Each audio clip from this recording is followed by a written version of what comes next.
Hello students, welcome to my YouTube channel concept mentor. आज की class में हम ट्रायंगल के क्वेश्चन नंबर 31 से लेकर 45 तक के क्वेश्चन को सॉल्व करेंगे। और ये सारे क्वेश्चन जो है बच्चों, वो मास्टरमाइंड एमसीक्यू क्वेश्चन बैंक जो है वो स्टैंडर्ड मैथ्स की वहाँ से ली हुई है। इसके प्रीवियस क्लासेस की वीडियो में जो है मैंने आपको 30 तक के क्वेश्चन को 2 पार्ट में समझाया है। ये सारे वीडियो जो है आपको प्लेलिस्ट में मिल जाएगा। इसके साथ साथ जो भी चैप्टर टर्म्स 1 में आ रहे हैं उन सभी के भी वीडियो आपको प्लेलिस्ट में आप जाकर देख सकते हैं। जैसे ट्रायंगल का देखना हो तो ट्रायंगल में क्लास 10th ट्रायंगल के नाम से आपको प्लेलिस्ट मिल जाएगी। ट्रिग्नोमेट्री की देखनी हो तो सिमिलरली आप इसी तरीके से उन वीडियो को भी देख सकते हैं। आप चैनल पे पहली बार आए हैं, हमारी वीडियो को देख रहे हैं तो प्लीज़ हमारे चैनल को सपोर्ट करें और चैनल को सब्सक्राइब करें। नोटिफिकेशन के लिए बेल आइकन के बटन को दबाएं जिससे कि वीडियो की लेटेस्ट नोटिफिकेशन आपको मिलती रहे। अगर मेरे समझाने के बाद किसी भी पार्टिकुलर क्वेश्चन में आपको प्रॉब्लम आती है तो आप उस क्वेश्चन का नंबर लिख के आप हमें कमेंट करें। मैं उस पर सेपरेट वीडियो बनाकर टेलीग्राम चैनल पे अपलोड कर दूंगा जिससे कि आपको कोई प्रॉब्लम नहीं आए और आपको डाउट क्लियर हो जाए। टेलीग्राम चैनल का लिंक जो है वो डिस्क्रिप्शन में दिया हुआ है, जाके आप वहाँ से ज्वाइन कर सकते हैं। इसके साथ साथ ही इस पूरे बुक की पीडीएफ, ओसवाल बुक की पीडीएफ वो आपको, और इसके साथ साथ कई सारे स्टडी मटेरियल भी आपको वहाँ पे मिल जाएगा। तो चलिए आज का सेशन स्टार्ट करते हैं, बढ़ते हैं क्वेश्चन की तरफ। ये दिया हुआ है सबसे पहला question, in triangle A B C, 2 triangle दिया हुआ है यहाँ पे। एक तो है ट्रायंगल ए बी सी और दूसरा दिया हुआ है ट्रायंगल डी ई एफ। ये 2 ट्रायंगल दिए हुए हैं और एक कंडीशन दिया हुआ है A B upon E F, और इक्वल में दिया हुआ है क्या, इसके साथ ए सी अपॉन डी ई। और कहा जा रहा है कि एंगल ए जो है वो एंगल ई के इक्वल है। तो इसमें पूछा जा रहा है कि इनमें से जो दिए हुए कंडीशन है इनमें से कौन सा ट्रू होगा। तो देखिए, जो कंडीशन दिया हुआ है उसके अकॉर्डिंग अगर हम लिखना चाहें तो क्या लिख सकते हैं। यहाँ पर ये नहीं गिवन है कि ये दोनों गिवन ट्रायंगल जो है वो सिमिलर है। इस अकॉर्डिंग ये जो गिवन कंडीशन है इनके अकॉर्डिंग हमें पता करना कि कौन से ट्रायंगल सिमिलर हो सकते हैं। तो देखिए, जो रेशियो है प्रोपोर्शनल में, पहले ट्रायंगल का ये वाला साइड दूसरे ट्रायंगल के ई एफ के प्रोपोर्शनल है, तो इसको हम लिख सकते हैं पहले में ए बी और दूसरे के साथ ई एफ। अब देखिए, पहला ट्रायंगल है ए बी सी, आपने ए बी ले लिया तो बचा हुआ साइड कौन सा आ जाएगा, सी। और दूसरे ट्रायंगल में है ई एफ और बचा हुआ साइड कौन सा है, डी। अब आप चेक कर लीजिए कि ये जो कंडीशन आ रहा है वो इसको सेटिस्फाई कर रहा है या नहीं कर रहा है। तो आप यहाँ से देखेंगे कि पहले और दूसरे का रेशियो दूसरे ट्रायंगल के पहले और दूसरे रेशियो के इक्वल है। दूसरे में पहले और तीसरे का जो रेशियो है यानी ए अपॉन सी वो इक्वल है ई अपॉन डी के, या डी अपॉन डी इंटू ई के।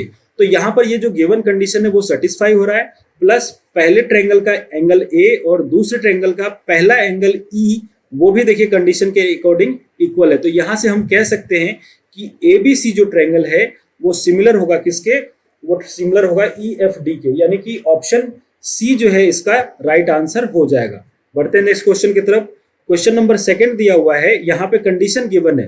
क्या है कंडीशन, पी क्यू जो है वो सिमिलर प्रोपोर्शनल है एन एस के, क्यू आर जो है वो प्रोपोर्शनल है एम एस के, और पी आर जो प्रोपोर्शनल है एम और एन के।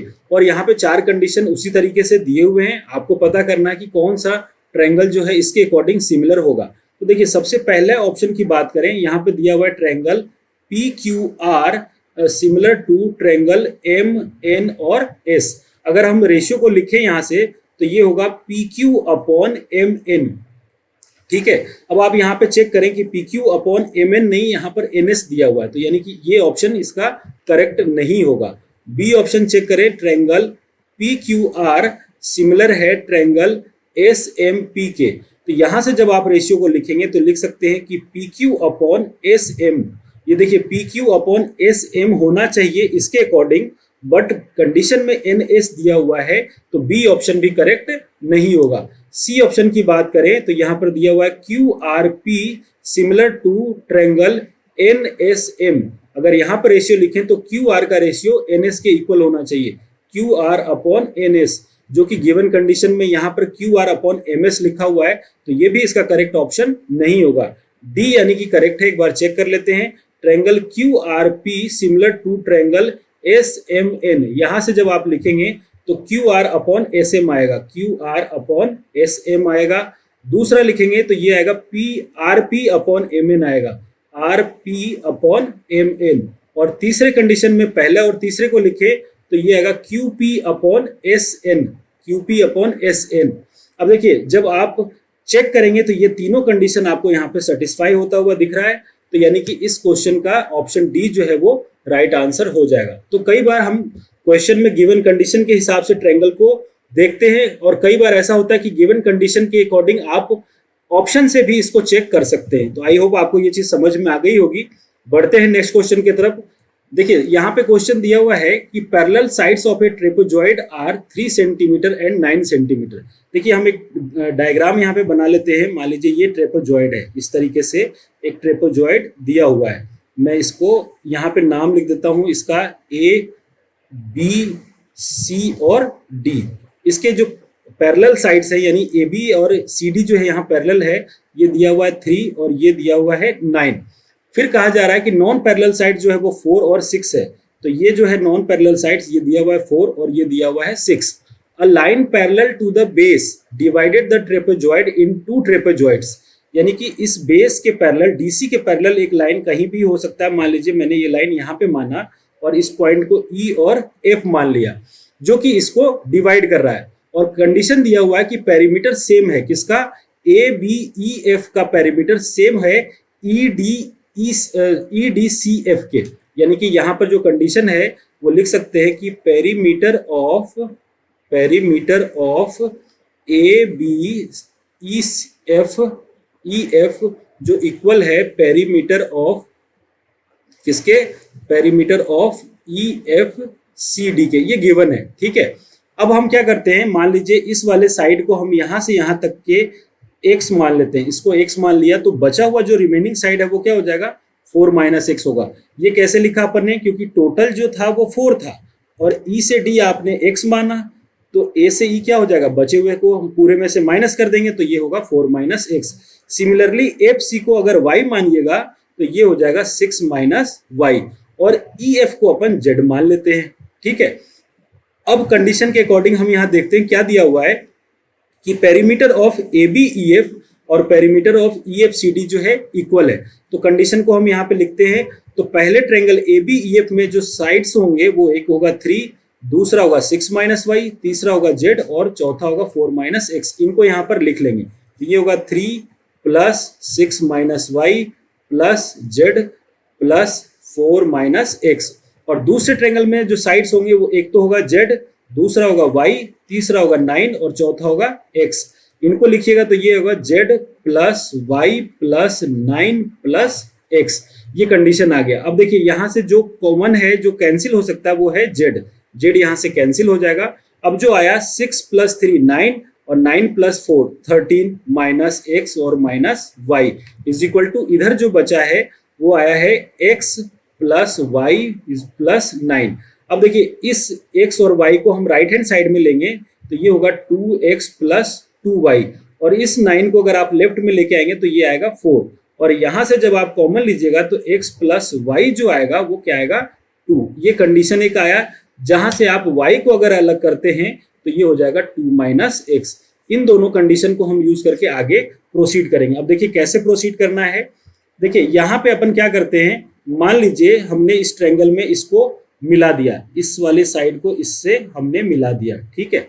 अब मैंने एक प्रॉपर्टी आपको बताई थी, वो क्या है, देखिए ये मैंने बताया था कि मान लीजिए कोई ट्रायंगल हो ए बी सी, ठीक है। ट्रायंगल ए बी सी है, ये है ए, ये है बी और ये है सी। अगर कोई पैरेलल साइड्स डी और ई इसको किसी भी साइड के पैरेलल है, जैसे यहाँ पे डी ई जो है वो पैरेलल है बी सी के, तो उस कंडीशन में क्या होगा, ए से डी का जो रेशियो होगा वही रेशियो डी से बी का होगा और ये प्रोपोर्शनल होंगे ए से ई का और ई से सी का। सेम कॉन्सेप्ट हम यहाँ पर यूज करेंगे। तो क्या लिखेंगे आप, यहाँ से लिख सकते हैं 4 - x / x = 6 - y / y। ये रेशियो हमने यहाँ से दोनों कंडीशन को देखते हुए लिखा है। अब y के जगह आप ये यूज कर सकते हैं 2 - x, तो यूज करिएगा तो ये आएगा 4 - x / x = 6 - 2 - x। यहाँ 2 है, ये 2 - x / y की जगह 2 - x। इसको सिंप्लीफाई करेंगे तो आएगा 4 - x / x = 6 में से 2 जाएगा तो ये बचेगा 4 और माइनस यहाँ पे हो जाएगा प्लस और नीचे आ जाएगा 2 - x। मल्टीप्लाई करेंगे क्रॉस तो ये आएगा 4 - x × 2 minus x is equal to 4 plus x multiply by x. इसको आपस में मल्टीप्लाई करेंगे तो ये आएगा 8 minus 2x minus 4x plus x square, और इधर करेंगे तो ये आएगा 4x plus x square. X square से एक्स स्क्वायर कैंसिल होगा। यहाँ पे जो x वाला पार्ट है माइनस 2x माइनस 4x, ये दोनों ऐड होके होंगे माइनस 6x, जो उधर जाके ऐड होके हो जाएगा माइनस 6x, उधर जाके प्लस होगा तो ये, और इधर 4x है तो 6x और प्लस 4x ये 10x हो जाएगा, और यहाँ बचेगा 8। तो x की वैल्यू जो आ गई वो आ गई कितनी, x की वैल्यू आ गई 8/10 जो आएगा 0.8। ठीक है, x की वैल्यू कितनी हो गई 0.8। अब देखिए हमने ये रेशियो यहाँ से स्टार्ट किया था, यहाँ पे देखें आप, ये जो था x की वैल्यू ये क्या आई है अपने पास 0.8। तो अगर आप इस कंडीशन को देखें तो x की वैल्यू आप रख दीजिए, रेशियो आ जाएगा तो 4 माइनस 0.8 अपॉन 0.8, सिंप्लीफाई करेंगे तो ये आएगा 3.2 अपॉन 0.8। डेसिमल से डेसिमल कैंसिल और 8 4 जा 32, यानी कि जो फाइनल रेशियो है वो 4:1 का होगा, यानी ऑप्शन सी जो है इसका राइट आंसर हो जाएगा। तो स्टूडेंट्स यहाँ पे जो था ना वो बेसिक कॉन्सेप्ट ही हमने यूज किया, बाकी जो है वो कैलकुलेशन का पार्ट है। आप अगर इस क्वेश्चन, ये बहुत इंपॉर्टेंट क्वेश्चन है, स्टैंडर्ड के हिसाब से देखा जाए तो ये इंपॉर्टेंट क्वेश्चन है, आपको इस क्वेश्चन की 1-2 बार प्रैक्टिस करनी चाहिए। आप अपने अकॉर्डिंग, जैसे मैंने इसको x माना है और इसको 4 माइनस एक्स माना है, बुक के अकॉर्डिंग कुछ और दिया हुआ है, आप उसको भी चेंज करके सॉल्व कर सकते हैं। तो आप चीजों को समझें उनको। अब जैसे ये मैंने बताया कि ये इंपॉर्टेंट है तो आपको इसको मार्क करना चाहिए, और जब भी आप नेक्स्ट टाइम प्रैक्टिस करें तो इन चीजों को आप दोबारा इस क्वेश्चन को करने की कोशिश कीजिएगा। तो ऐसे चलकर इस टाइप के जो क्वेश्चन होते हैं, कुछ अच्छे से जो क्वेश्चन होते हैं जो आपको एक टॉपर की तरफ लेके जाएगा या मार्क्स गेन करने में बहुत हेल्पफुल होगा, वो कंडीशन पे आप पहुंच पाएंगे। तो ऐसे क्वेश्चन को आपको मार्क करना है। सेकंड टाइम जब भी आप रिवाइज करते हैं तो आपको ऐसे क्वेश्चन को जरूर रिवाइज करना है। तो बढ़ते हैं नेक्स्ट क्वेश्चन की तरफ। क्वेश्चन दिया हुआ है, in the given figure ABC is a triangle, GHED is a rectangle, जहां पे सारे साइड्स दिए हुए हैं जो भी यहाँ पे फिगर में गिवन है कि BC जो है वो 12 है, B से C यहाँ से यहाँ तक जो ये दिया हुआ है वो कितना है 12 है। फिर कहा जा रहा है H से E 6 दिया हुआ है, ये 6 दिया हुआ है। FC और BF इक्वल है, FC ये वाला पार्ट और ये वाला पार्ट दोनों इक्वल है, इसका मतलब अगर पूरा 12 है तो ये 6 और ये भी 6 हो जाएगा। फिर एल्टीट्यूड AF, ये पूरा जो पार्ट है ये दिया हुआ है आपको 24, यहाँ पर ये 24 दिया हुआ है। तो कहा जा रहा है कि द एरिया ऑफ रेक्टेंगल क्या होगा। अब समझिए, सबसे पहले बात ट्रायंगल की कॉन्सेप्ट को समझने से पहले आप ये देखिए कि हमें एरिया ऑफ रेक्टेंगल चाहिए। तो एरिया ऑफ रेक्टेंगल के लिए आपको बेस और हाइट बिल्कुल जानना जरूरी है। तो देखिए यहाँ पर एक चीज तो पता है कि लेंथ, या लेंथ और बेस, विड्थ कह दीजिए या बेस और हाइट कर दीजिए। यहाँ पर आपको इसका हाइट जो है वो पता है ना, ये 6 दिया हुआ है। अगर ये वाला पार्ट यहाँ से यहाँ तक पता चल जाए, ये वाला पार्ट, तो वही पार्ट यहाँ से यहाँ तक भी होगा। तो अगर मैं ये वाला पार्ट किसी तरीके से फाइंड कर लूँ ट्रायंगल की प्रॉपर्टी को यूज करके या सिमिलरिटी की प्रॉपर्टी को यूज करके, तो अपना एरिया ऑफ रेक्टेंगल जो है वो आ सकता है। अब मैं इसी फिगर को एक सेपरेट तरीके से बता रहा हूँ, यहाँ पे बना रहा हूँ, ड्रॉ कर रहा हूँ, जहां से कि सारी चीजें आपको क्लियर होगी। देखिए मैंने इस फिगर को इतने फिगरों में डिवाइड करके आपको बस समझाने के लिए कोशिश की है ताकि आप इनको समझ पाएं अच्छे से। देखिए सबसे पहले इस फिगर को मैंने ये वाला फिगर में ड्रॉ किया है, जहां से हर पार्ट को मैंने सेपरेटली लिखा है। ये पूरा 12 था तो ये आधा आधा इसका 6 हो गया, और ये वाला पार्ट 6 दिया हुआ था, ये 24 दिया हुआ था। यहाँ पे तो कोई भी चेंजेस नहीं किया है। मुझे ट्रायंगल का जो है वो लेंथ दिया हुआ है, विड्थ पता करना है, तो मैंने ये वाला पार्ट यहाँ से सेपरेट किया। देखिए आप, यहाँ से मैंने ट्रायंगल बना लिया, AFC जो था उसको सेपरेट किया, जो लाइन था उस हिसाब से मैंने उसके अकॉर्डिंग अलग किया है। अब आप एक प्रॉपर्टी जानते हैं कि किसी भी ट्रायंगल के, मान लीजिए ये ट्रायंगल है और ये ट्रायंगल है ABC, और अगर इसके किसी भी साइड के पैरेलल, जैसे कि BC साइड के पैरेलल अगर मैंने एक पॉइंट बनाया, एक लाइन ड्रॉ किया D और E, तो वो इसको इक्वल रेशियो में डिवाइड करेगा। यानी कि A से B का जो रेशियो होगा वही रेशियो A से D का अगर देखते हैं वो इक्वल होगा किसके, A से C का A से E के साथ। यानी कि हम यहाँ से लिख सकते हैं कि AB upon AD is equal to AC upon AE। इस प्रॉपर्टी को हम यहाँ पर यूज करेंगे। तो मैंने क्या किया, फिर इन फिगर को भी मैंने अलग अलग कर दिया। यानी कि एक छोटा सा ट्रायंगल ले लिया, कौन सा, एक ट्रायंगल ले लिया मैंने EHC और दूसरा ले लिया AFC, ये मैंने यहाँ पे ले लिया। अब इस फिगर के अकॉर्डिंग क्या होगा, देखिए छोटे वाले ट्रायंगल का देखें तो HC या CH जो बड़े वाले ट्रायंगल का FC के इक्वल होगा या CF के इक्वल होगा, और फिर ये वाली साइड देखें EH जो इक्वल होगा मतलब प्रोपोर्शनल होगा A और F के। ये हमने यहाँ पे प्रॉपर्टी को यूज करके लिखा है। यही साइड क्यों लिया, क्योंकि ये पॉइंट यहाँ पर गिवन था, देखिए ये दिया हुआ था 6 और ये दिया हुआ था 24, उसके अकॉर्डिंग ये है 6 और ये है 24, ठीक है।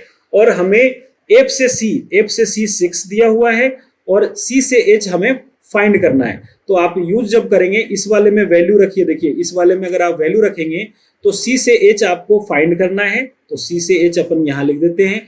C से F आपको यहाँ पर 6 दिया हुआ है, देखिए E से H आपको यहाँ पर 6 दिया हुआ है और A से F जो है वो 24 दिया हुआ है। जब आप इसको सॉल्व करेंगे तो ये आएगा 6 4 जा 24, यानी कि 4CH इज इक्वल टू 6।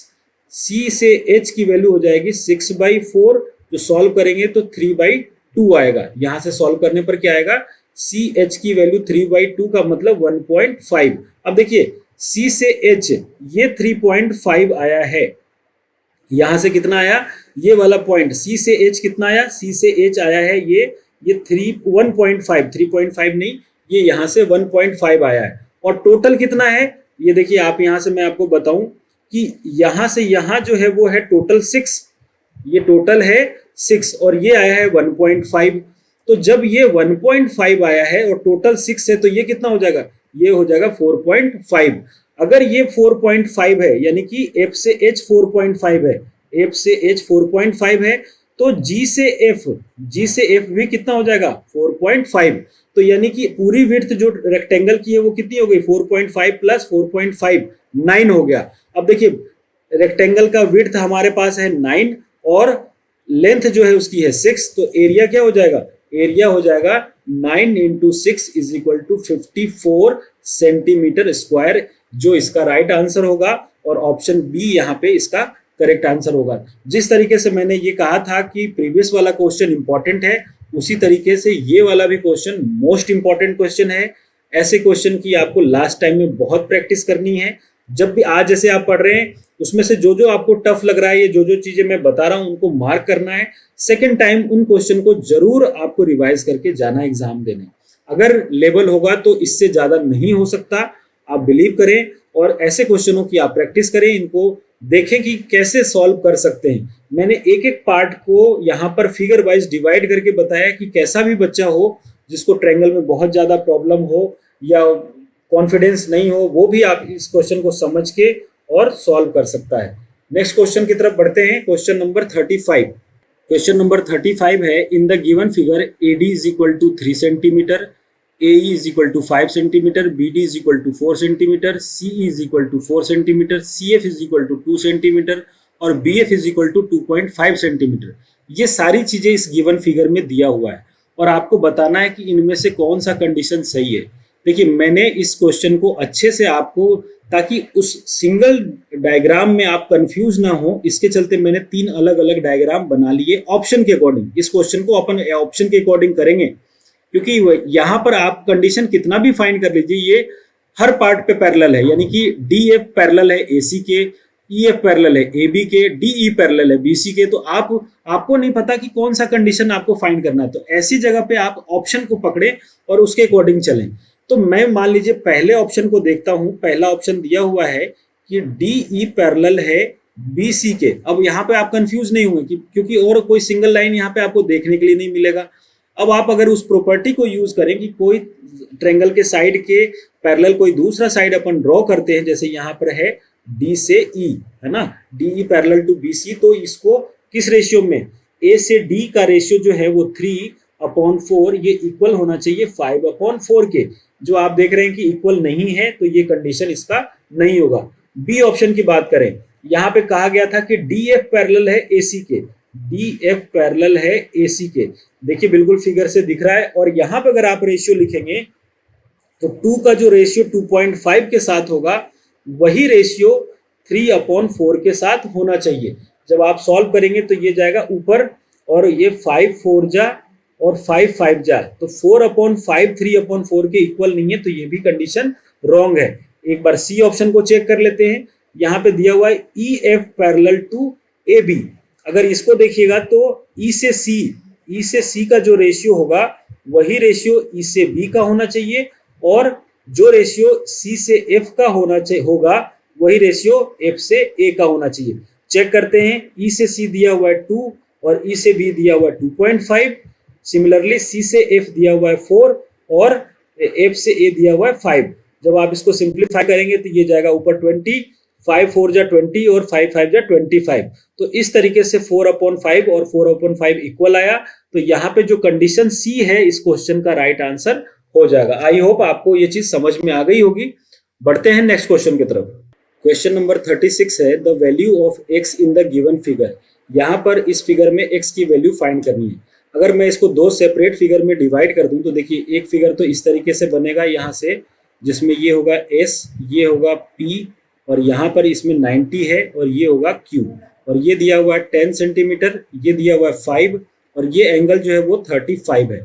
दूसरे ट्रायंगल की बात करें तो देखिए दूसरा ट्रायंगल क्या होगा, दूसरा इस तरीके से ट्रायंगल बनेगा। ये है आर, ये है एस, ये है पी, और यहाँ पर जो एंगल है वो कितना है 35, और यहाँ पर जो ये साइड दिया हुआ है ये भी एंगल के बीच में यहाँ पर 90 डिग्री है। ये दिया हुआ है 8 और ये x दिया हुआ है, इसी की वैल्यू फाइंड करनी है। तो हम जो ट्रायंगल ले रहे हैं यहाँ पर ट्रायंगल पी एस क्यू और ट्रायंगल कौन सा, जो भी जैसे जिसके अकॉर्डिंग आपने यहाँ से लिया है पी एस क्यू, तो यहाँ से ले लेंगे आप पी एस आर। ठीक है, पी एस और आर। यहाँ पर आप देख रहे हैं कि दोनों में ये एंगल 90 है, दोनों में यहाँ पर एंगल 90 है, और ये दोनों में एंगल ये वाला कॉमन है। तो यानी कि बाई ए से दोनों ये क्या है, सिमिलर है।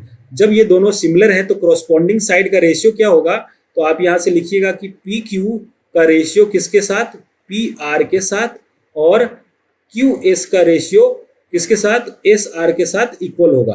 पी से क्यू कितना है, पी से क्यू है 10, और पी से आर कितना है, पी से आर है 8, पी से एस कितना है, सॉरी क्यू से एस है 5, और एस से आर आपको फाइंड करना है। यहाँ पर हमने यहाँ पर लिख दिया एस मान लीजिए, या इसको एक्स मान लेंगे।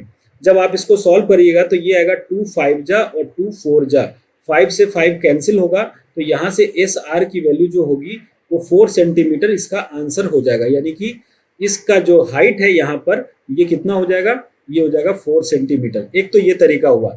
दूसरा, मैंने ऐसा ही एक क्वेश्चन कराया था प्रीवियस मतलब वीडियो के पार्ट में, आप वो देखिएगा कि अगर मान लीजिए कोई ट्रायंगल यहाँ पर एंगल बाइसेक्ट कर रहा हो, ये यहाँ पे बाइसेक्टर है, ये भी 35 है, ये भी 35 है, ये 10 सेंटीमीटर है और ये 8 सेंटीमीटर है, तो इसके सामने का जो साइड होगा वो भी वही होगा, यानी कि ये भी 10 होगा और ये वाला कितना हो जाएगा 8 होगा। जिसके साथ ये एंगल जुड़ा हुआ है उसकी वैल्यू यही होगी, यानी कि इसके साथ ये जो एंगल जुड़ा हुआ था वो साइड कितनी थी 10, और ये वाला कितना था 8, तो इन दोनों की वैल्यू भी 10 और 8 होगी। लेकिन यहाँ पे कहा गया है कि ये 10 नहीं, ये 5 है, तो 5 से ये 10 कितना है, डबल है।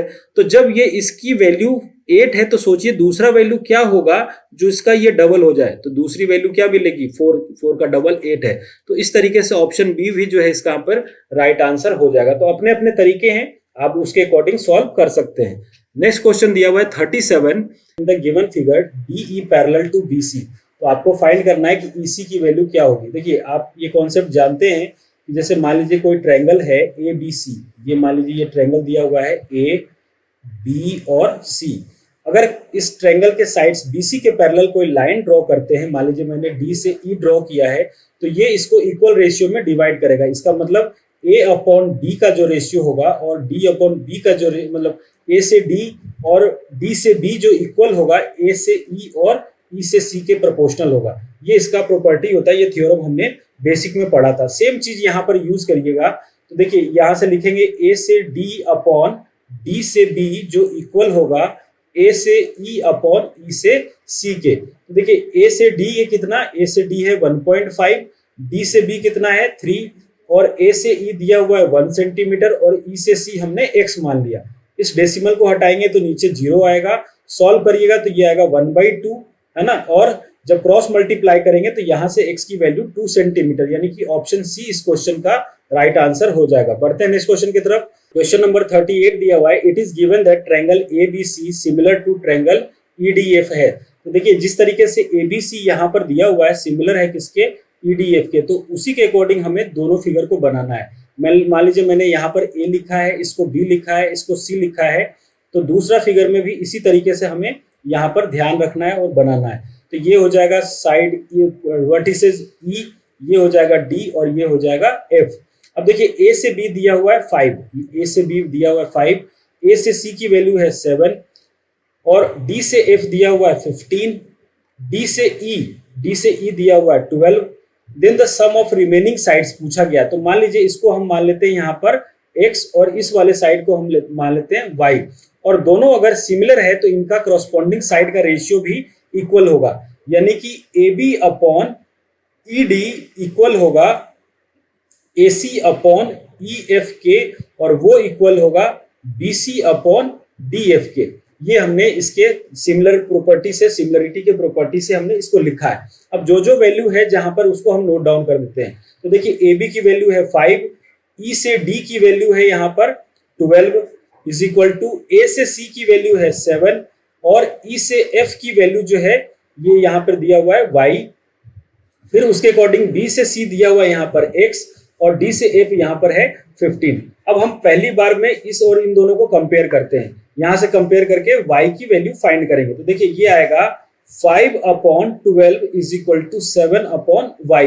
क्रॉस मल्टीप्लाई करेंगे तो y की वैल्यू हो जाएगा 84 अपॉन 5, और इसको सॉल्व करने पर आएगा यहाँ से 84 को जब आप डिवाइड करेंगे 5 से तो इसका जो वैल्यू होगा वो होगा 16.8। यहाँ से y की वैल्यू आ गई, यानी कि ये वाली जो वैल्यू है वो है 16.8। सिमिलरली आप फर्स्ट और थर्ड को कंपेयर करें तो 5 upon 12 is equal to x upon 15। यहाँ से जब आप सॉल्व करेंगे तो x की वैल्यू होगी 75 अपॉन 12, और जब आप इसको डिवाइड करेंगे 75 अपॉन 12 को तो यहाँ से ये आएगा 16.25, यानी x की वैल्यू जो हो गई वो कितनी हो गई 16.25। अब x प्लस वाई, यहाँ से क्या पूछा गया था, sum of the remaining sides of the triangle, यानी इन दोनों का सम आपसे पूछा गया था। तो x प्लस वाई जब आप फाइंड करेंगे तो यानी कि 16.8 प्लस 6.25 को जब आप ऐड करेंगे तो यहाँ से आ जाएगा 23.05 सेंटीमीटर, यानी कि ऑप्शन ए इस क्वेश्चन का राइट आंसर हो जाएगा। बढ़ते स्टूडेंट नेक्स्ट क्वेश्चन की तरफ। देखिए क्वेश्चन नंबर 39 दिया हुआ है कि इफ इन टू ट्रायंगल यहाँ पे corresponding sides are in same ratio, यानी कि साइड जो है वो करस्पॉन्डिंग दोनों के सेम है, then two triangles are similar. बिल्कुल सही है कि अगर दोनों ट्रायंगल के जो करस्पॉन्डिंग साइड्स हैं, अगर मान लीजिए मैंने ये ट्रायंगल बनाया, इसके करस्पॉन्डिंग ये वाला, इसके करस्पॉन्डिंग ये वाला और इसके करस्पॉन्डिंग अगर ये वाले साइड इक्वल हैं तो दोनों ट्रायंगल सिमिलर होगा। और ये जो क्राइटेरियन होता है वो कौन सा होता है, SSS, यानी side side side similarity criterion से इसको जो है सिमिलर कहा जाएगा। तो यहाँ पे ऑप्शन ए जो है राइट आंसर हो जाएगा। नेक्स्ट क्वेश्चन दिया हुआ है कि if in two triangle ABC and DEF, दो ट्रायंगल सिमिलर दिया हुआ है, कौन सा, एक तो है ABC, यहाँ पे फिगर बना रहे हैं अपन, ये है A, B और C, और दूसरा ट्रायंगल दिया हुआ है कौन सा, ये दूसरा ट्रायंगल है यहाँ पर DE और F, ये दो ट्रायंगल दिए हुए हैं जहां पे रेशियो दिया हुआ है AB upon DE equal to BC upon EF, ये गिवन है। देखिए AB अपॉन ये वाला इसके रेशियो इक्वल है, मतलब रेशियो में दिया हुआ है, और BC का करस्पॉन्डिंग साइड EF का रेशियो दिया हुआ है। तो इस कंडीशन से आप क्या कहेंगे, कौन सा एंगल इक्वल हो सकता है, तो यहां से हम कह सकते हैं एंगल A जो है एंगल D के इक्वल हो सकता है, एंगल B जो है वो एंगल E के इक्वल हो सकता है, और एंगल C जो है वो एंगल F के इक्वल हो सकता है। तो अब आप क्वेश्चन में यहाँ पर ऑप्शन देखकर बता सकते हैं कि यहाँ पे कौन सा होगा। तो यहाँ पे कंडीशन जो दिया हुआ है कि B जो है, देखिए B जो है वो किसके इक्वल होगा, E के, तो यानी कि ऑप्शन ए जो है इसका राइट आंसर हो जाएगा। बाकी में देखिए A D के इक्वल होना चाहिए और C जो है वो F के इक्वल होना चाहिए, जो कि और कहीं पे भी नहीं मैच कर रहा, सिर्फ C वाला कंडीशन, यानी एंगल B जो है एंगल D के इक्वल है। ऑप्शन C इस क्वेश्चन का राइट आंसर हो जाएगा। बढ़ते नेक्स्ट क्वेश्चन की तरफ। क्वेश्चन नंबर 41 दिया हुआ है in two triangle ABC and DEF, angle A is equal to angle E, angle B is equal to angle F और AB upon AC is equal to क्या होगा ये पूछा जा रहा है। तो देखिए जो पहले कंडीशन दिया हो उसके अकॉर्डिंग हम बना लेते हैं। यहाँ पर मान लीजिए मैंने ये बना लिया, ये ट्रायंगल है A, B और C, ये ट्रायंगल हमने बनाया जिसमें एंगल A जो है वो E के इक्वल है और दूसरा ट्रायंगल हमने ये बनाया। देखिए जहां पे A है वहां पे हम करस्पॉन्डिंग एंगल E लिख देते हैं, जहां पे B है वहां पे करस्पॉन्डिंग एंगल F लिख देते हैं। तो आप खुद सोचिए कि C के करस्पॉन्डिंग कौन सा आ जाएगा, D आ जाएगा। तो इसके अकॉर्डिंग जो है आपसे पूछा गया है कि AB अपॉन AC क्या होगा। तो AB तो ये रहा और AC ये है, यहाँ पर है। इसके अकॉर्डिंग पूछा जा रहा है कि AB अपॉन AC क्या होगा। तो जब आप सिमिलर प्रॉपर्टी को यूज करेंगे तो आपको पता है कि AB जो है AB अपॉन EF का रेशियो इक्वल होगा AC अपॉन इसके ED के रेशियो के। अब आपको AB अपॉन AC पूछा गया है, इसका मतलब ये हुआ कि AC को यहाँ डिनोमिनेटर में लाया गया है, तो इसका मतलब है कि EF जो है वो न्यूमरेटर में चला जाएगा। तो यानी कि AB upon AC is equal to हो जाएगा EF अपॉन ED। तो ये पूछा जा रहा है कि यहाँ पर कौन सा, कि AB अपॉन AC की वैल्यू क्या होगी। तो AB अपॉन EC की वैल्यू EF अपॉन AD, यानी कि ऑप्शन सी इसका राइट आंसर हो जाएगा। जिन बच्चों को ये समझ में नहीं आया वो आप यहाँ पे क्रॉस मल्टीप्लाई करके भी निकाल सकते हैं कि AB मल्टीप्लाई बाई ED जो होगा वो AC मल्टीप्लाई बाई EF होगा। फिर वापस जब आप AC को डिनोमिनेटर में लाएंगे तो AB अपॉन AC होगा और उधर EF अपॉन ED हो जाएगा। तो इस तरीके से भी ये रिजल्ट यहाँ से लाया जा सकता है। बढ़ते हैं नेक्स्ट क्वेश्चन की तरफ। क्वेश्चन दिया हुआ है in the given figure BAC is equal to 90 degree. BAC जो है वो 90 डिग्री दिया हुआ है और AD परपेंडिकुलर टू BC है, AD परपेंडिकुलर टू BC है। तो पूछा जा रहा है कि इनमें से कौन सा ऑप्शन सही होगा। देखिए इस पूरे फिगर को हमने 3 पार्ट में डिवाइड कर लिया है। सबसे पहले बड़ा वाला फिगर जो है वो ट्रायंगल ABC का मैंने बनाया है, फिर ये राइट हैंड साइड वाले को मैंने बीच में बनाया है और लेफ्ट हैंड साइड को इधर इस तरीके से यहाँ पे डायग्राम में मैंने बनाया है। बनाने का सिर्फ रीजन इतना सही है कि सारे बच्चे को ये सारी चीजें कॉन्सेप्ट समझ में आए कैसे यहाँ पर हम प्रूफ कर रहे हैं। तो सबसे पहले हम क्या ले रहे हैं कि सबसे पहले जो ट्रायंगल ले रहे हैं हम ट्रायंगल ABC और ट्रायंगल हम ले रहे हैं ADC, है ना। और दो ट्रायंगल ले रहे हैं, ट्रायंगल ADC, ये 2 ट्रायंगल हम यहाँ पे ले रहे हैं। इसमें देख रहे हैं कि दोनों ट्रायंगल में यहाँ पर एंगल A और इस वाले ट्रायंगल में एंगल D की वैल्यू कितनी है, 90 डिग्री, यानी एंगल A और एंगल D की वैल्यू 90 डिग्री है। दूसरे ट्रायंगल की बात करें तो यहाँ पर एंगल जो है दोनों में कौन सा एंगल कॉमन है, तो आप देख रहे हैं कि इस ट्रायंगल में C और यहाँ पर भी C है। तो यानी कि एंगल जो है ACB कॉमन है किसके, एंगल ACD के कॉमन है, यहाँ पर कॉमन लिख दिया। तो यानी कि बाई AA से आप कह सकते हैं कि दोनों ट्रायंगल सिमिलर होंगे। कौन कौन सा ट्रायंगल, यहाँ पर हम कह सकते हैं कि ट्रायंगल ABC जो है वो सिमिलर होगा किसके, यहाँ पर ट्रायंगल जो सिमिलर होगा वो ट्रायंगल DAC के होगा। यहाँ पे हमने ये लिखा है। ये हुआ हमारा पहला इक्वेशन। दूसरे इक्वेशन में हम इस ट्रायंगल के साथ इसका रिलेशन लेंगे। तो इसको भी जब आप सिमिलरिटी ये पूरे तरीके से आप जब इसमें वैल्यू रखेंगे तो यहाँ पर भी ये आएगा कि ट्रायंगल ABC जो है वो सिमिलर होगा ट्रायंगल किसके, ट्रायंगल यहाँ पर आएगा DBA के, ट्रायंगल DBA के। ये दोनों जगह क्या होगा, यहाँ पर भी ये ट्रायंगल सिमिलर होगा। अब देखिए ये इक्वेशन हो गया सेकंड। आप फर्स्ट और सेकंड से देख सकते हैं यहाँ पर कि दोनों जो है वो ABC के सिमिलर है। इसका मतलब ये हुआ कि ट्रायंगल जो है DAC वो सिमिलर है किसके, ट्रायंगल DBA के सिमिलर है। इसका मतलब अब हम जब प्रोपोर्शनल रेशियो लिखेंगे तो लिख सकते हैं यहाँ से कि AD अपॉन DB जो होगा, AD अपॉन DB जो होगा वो होगा, फर्स्ट और लास्ट का लेके देखिए DC अपॉन AD होगा, DC अपॉन AD। जब आप इसको सॉल्व करेंगे तो ये आएगा AD का square is equal to DB into DC, यानी कि कौन सा, ऑप्शन सी जो है इस क्वेश्चन का राइट आंसर हो जाएगा। यहाँ पे आया है AD square is equal to BD into DC। तो इस तरीके से ऑप्शन सी इस क्वेश्चन का राइट आंसर हो जाएगा। देखिए सबसे पहले यहाँ पे जो मेन चीज है ये दोनों है, दोनों ट्रायंगल को हमें सिमिलर प्रूफ करना। सबसे पहले बड़े वाले को हमने इस वाले से प्रूव कर दिया, फिर बड़े वाले को इस वाले से प्रूव कर दिया। जब ये दोनों ट्रायंगल बड़े वाले के सिमिलर हैं, यानी कि ये दोनों आपस में भी सिमिलर होंगे, और जब दोनों आपस में सिमिलर हैं तो हमने फिर वो सिमिलरिटी का जो प्रॉपर्टी है वो यूज किया है, रेशियो वाइज में इसको लिखा है, और ये हमारा कंडीशन आया है। तो ऑप्शन सी जो है इस क्वेश्चन का राइट आंसर हो जाएगा। तो बढ़ते हैं स्टूडेंट नेक्स्ट क्वेश्चन की तरफ। क्वेश्चन नंबर 43 दिया हुआ है कि in the given figure A B parallel to D C, और आपको एक्स की वैल्यू फाइंड करनी है। तो आप यहाँ देखें कि ये दोनों लाइन जो है वो पैरेलल है, ये दोनों लाइन पैरेलल है। तो अल्टरनेट इंटीरियर एंगल के प्रॉपर्टी से आप देखेंगे कि एंगल डी जो है ना वो एंगल बी के इक्वल हो जाएगा, और एंगल सी जो है वो एंगल ए के इक्वल हो जाएगा। ठीक है, और ये दोनों वर्टिकली अपोजिट एंगल भी आप मान सकते हैं।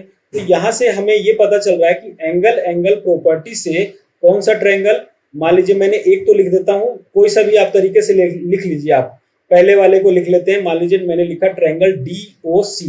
अब आप देखिए डी किसके इक्वल था, तो बी के। तो दूसरा वाला जो सिमिलर में लिखेंगे, डी जो था बी के, उसके बाद सी जो है वो किसके इक्वल था, सी इक्वल था ए के। तो सी की जगह पे ए आ जाएगा और बीच में ओ आ जाएगा। ये इस तरीके से लिखना है, और आप इसको रेशियो में जब आप कन्वर्ट करेंगे तो लिखेंगे कि DO upon BO is equal to OC upon OA।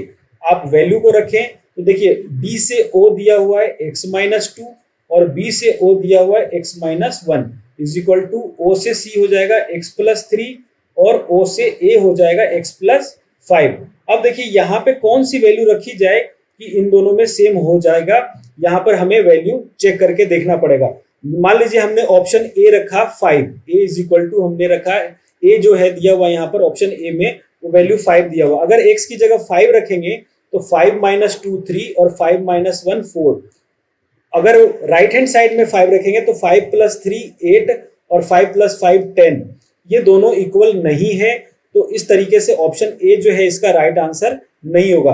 B option 7 रख के देखते हैं, x इज इक्वल टू 7 है ना। यहाँ पे x इज इक्वल टू जब आप 7 रखेंगे तो 7 - 2 5, 7 - 1 6, उधर रखिएगा आप तो 7 + 3 10 और 7 + 5 12। इसको सॉल्व करेंगे तो 2 5 जा 10 और 2 6 जा 12, दोनों 5/6 आ रहा है। तो उस तरीके से बी ऑप्शन जो है इस क्वेश्चन का राइट आंसर हो जाएगा। बढ़ते हैं नेक्स्ट क्वेश्चन की तरफ। क्वेश्चन नंबर 44 है in the given figure find the x in term of ABC। हमें ABC की वैल्यू फाइंड करनी है। देखिए यहाँ पे स्टूडेंट यही प्रॉपर्टी यूज करिएगा आप कि किसी भी ट्रायंगल में अगर मान लीजिए ट्रायंगल दिया हुआ है ABC और BC के पैरेलल, मान लीजिए कोई भी साइड के पैरेलल, यहाँ पे हम BC के मान रहे हैं, BC के पैरेलल अगर कोई लाइन आप ड्रॉ करते हैं, मान लीजिए ड्रॉ किया DE, तो जो रेशियो होता है करस्पॉन्डिंग रेशियो यानी कि AD अपॉन DB वो इक्वल होगा AE अपॉन EC के। यही कॉन्सेप्ट यहाँ पर इस क्वेश्चन में हमें यूज करना है। तो यहाँ पर सबसे पहले जो ट्रायंगल ले रहे हैं वो ये वाला ले रहे हैं ट्रायंगल, और बड़ा वाला ट्रायंगल ये पूरा वाला हम ले रहे हैं यहाँ पर, और इन्हीं दोनों से हम ये रिलेशन को फाइंड करेंगे। तो जो बड़ा वाला ट्रायंगल है वो इस तरीके से यहाँ पे बनेगा। देखिए यहाँ पे ये साइड दिया हुआ है कितना, ये है K, इसको माना अपन ने M, और ये है L, ये दिया हुआ है A, और देखिए M से K जो डिस्टेंस है ये है B और ये है C, तो ये हो जाएगा B प्लस C। दूसरे ट्रायंगल की बात करें छोटे वाले की, तो छोटे वाले ट्रायंगल में ये दिया हुआ है इस तरीके से, ये K है, ये C है और ये है X। करस्पॉन्डिंग जब रेशियो लेंगे और ये साइड का नाम दिया हुआ P और यहाँ पर N, तो देखिए करस्पॉन्डिंग साइड की बात करें तो जो रेशियो P से N का होगा वही रेशियो L से M का होगा। यहाँ पर इन दोनों का करस्पॉन्डिंग रेशियो लिया है। सिमिलरली हम छोटे वाले में KN जो लेंगे वही यहाँ से M से K का लेंगे। सॉल्व कर दीजिए, P से N दिया हुआ है X, L से M है यहाँ पर A, सिमिलरली यहाँ पर K से N दिया हुआ है C और M से K है B प्लस C। सॉल्व करेंगे तो यहाँ पर क्रॉस मल्टीप्लाई करने पर आएगा x into B plus C is equal to AC। तो x की वैल्यू हो जाएगी AC upon B plus C, यानी कि यहाँ पर x की वैल्यू फाइंड करनी थी और किसके टर्म में, ABC के टर्म में। तो इस तरीके से हम इसको सिंप्लीफाई किए। सिमिलर सा मतलब जो प्रॉपर्टी, जो सिंपल सा ये प्रॉपर्टी था, इसको यूज किया है वैल्यू रखी है और अपन ने सॉल्व करके ये आंसर निकाला है। तो इस तरीके से ऑप्शन बी जो है इस क्वेश्चन का राइट आंसर हो जाएगा। तो इस तरीके से स्टूडेंट्स आज की क्लास में हमने 14 क्वेश्चन कंप्लीट किए हैं। आई होप आपको सेशन समझ में आया होगा। अगर समझ में आया है तो आप हमें कमेंट करके जरूर बताएं। किसी भी क्वेश्चन में आपको प्रॉब्लम है तो आप उस क्वेश्चन को हमें कमेंट बॉक्स में नोट करके बताएं कि इस क्वेश्चन में हमें प्रॉब्लम है, मैं उसको जल्द से जल्द रिजॉल्व करने की कोशिश करूंगा। अगर आप हमारे चैनल को अभी तक सब्सक्राइब नहीं किए तो प्लीज चैनल को जरूर सब्सक्राइब करें। नोटिफिकेशन के लिए बेल आइकन के बटन को दबाएं जिससे कि वीडियो की लेटेस्ट नोटिफिकेशन आपको मिलती रहे। तो फिर मिलते हैं नेक्स्ट वीडियो में जिसमें कि हम आगे के क्वेश्चन को सॉल्व करेंगे। तब तक के लिए ऑल द बेस्ट।